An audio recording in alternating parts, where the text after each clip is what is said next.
Hello everyone, स्वागत है आपका स्टडी मेरी जिद में। मैं विकास। आज है आपका कंप्यूटर का टॉपिक, कंप्यूटर का वर्गीकरण। तो इसमें हम देखेंगे कंप्यूटर में आखिर में कितने प्रकार के होते हैं और कौन कौन से होते हैं, कि आपकी कंप्यूटर तकनीकी के आधार पे कितने होते हैं और आकार के आधार पे और कार्य के आधार पे कंप्यूटर कौन कौन से हैं।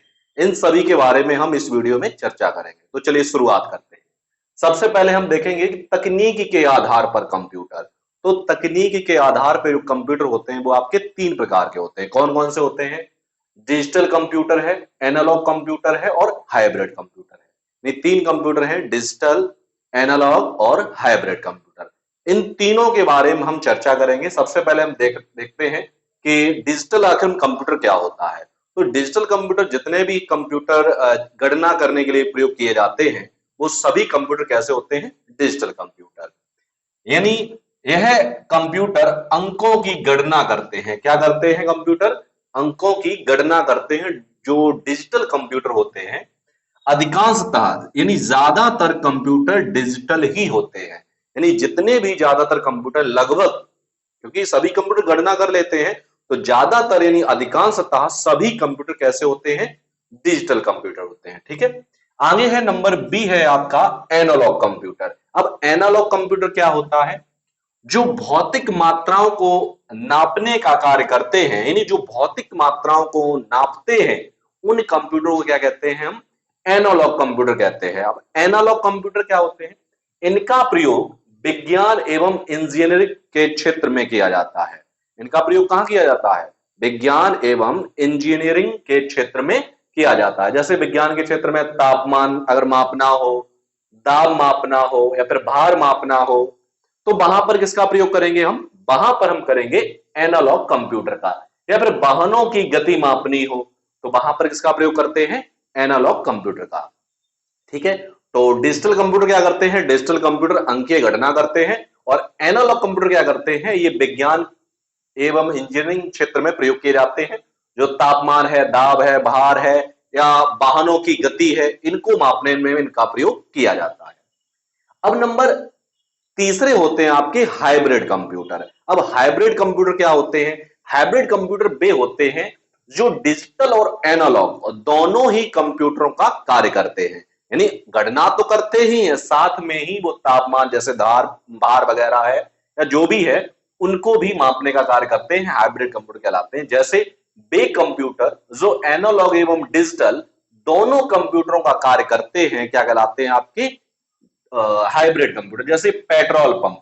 अब पेट्रोल पंप पे क्या करते हो? जैसे जो पेट्रोल है वो मापी भी जाती है और जो उसमें जो नंबर होते हैं, आपके रुपए होते हैं, उनकी गणना भी की जाती है। तो ये पेट्रोल को माप भी रहा है और क्या कर रहा है? जो रुपयों की जो गणना है या लीटर की जो गणना है, कितना हुआ कितना नहीं, उसकी भी गणना करता है। तो कंप्यूटर कैसा है? हाइब्रिड कंप्यूटर है। ठीक है। दोनों ही कार्य करता है। ये थे आपके तकनीक के आधार पे कंप्यूटर के प्रकार। अब हम देखेंगे कि कार्य के आधार पे और आकार के आधार पे कंप्यूटर कितने प्रकार के होते हैं। तो कार्य और आकार के आधार पर भी आपके तीन प्रकार के होते हैं। नंबर एक है आपका माइक्रो कंप्यूटर। अब माइक्रो कंप्यूटर क्या होते हैं? यह कंप्यूटर आकार में छोटे होते हैं। इनका विकास जो हुआ था 1970 में। कब हुआ था? 1970 में के दशक में हुआ था। इनमें माइक्रो प्रोसेसर का प्रयोग किया जाता है। अब माइक्रो कंप्यूटर में किसका प्रयोग किया जाता है? माइक्रो प्रोसेसर का प्रयोग किया जाता है। इन्हें पीसी यानी पर्सनल कंप्यूटर भी कहा जाता है। किन्हें? माइक्रो कंप्यूटर के साथ क्या कहा जाता है? पर्सनल कंप्यूटर भी कहा जाता है। और इनका जो विकास हुआ था 1970 के दशक में हुआ था। अब माइक्रो कंप्यूटर में कौन कौन से आ जाते हैं? जैसे आपका डेस्कटॉप है, लैपटॉप है, नोटबुक है, टैबलेट है, गेमिंग कंप्यूटर, जितने भी हैं आपके वो क्या कहलाते हैं? आपके माइक्रो कंप्यूटर। ठीक है। जो हम आजकल प्रयोग कर रहे हैं, लैपटॉप, डेस्कटॉप, ये सभी कैसे हैं? आपके माइक्रो कंप्यूटर होते हैं। ठीक है। आगे बढ़ते हैं। नंबर दो है आपका मिनी कंप्यूटर। अब मिनी कंप्यूटर क्या होते हैं? तो मिनी कंप्यूटर, इनका प्रयोग छोटी कंपनियों या फार्मों में के द्वारा किया जाता है। या तो छोटी कंपनियों या फिर किसमें? फार्मों में इसका प्रयोग किया जाता है। किसका? मिनी कंप्यूटर का।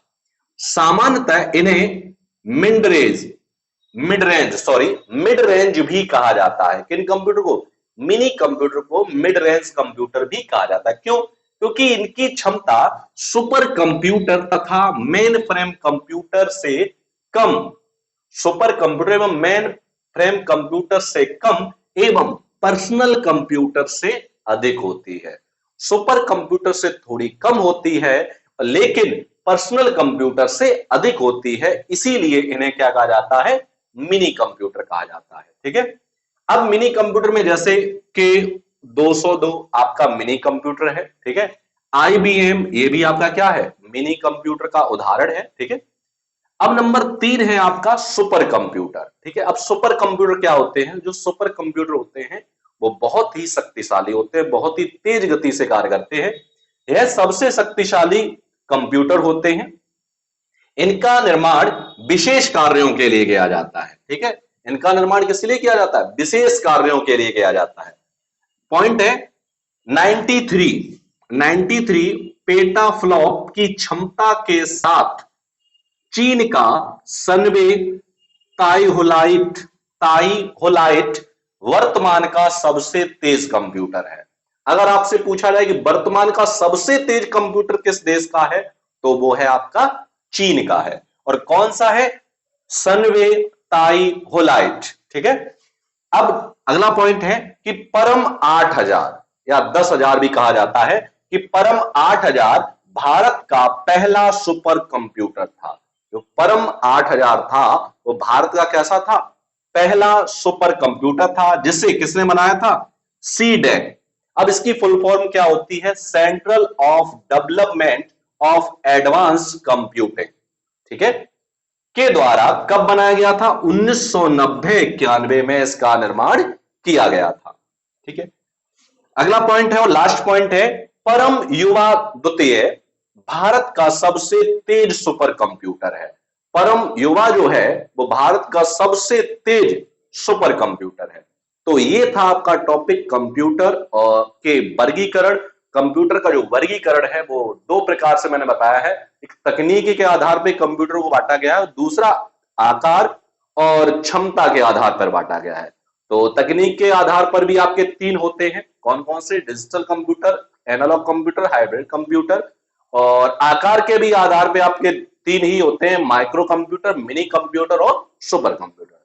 उम्मीद है कि आपको ये जो वीडियो है वो आपको अच्छे समझ में आया होगा। मिलते हैं हम आपको अगले वीडियो में नए टॉपिक के साथ। तब तक के लिए धन्यवाद।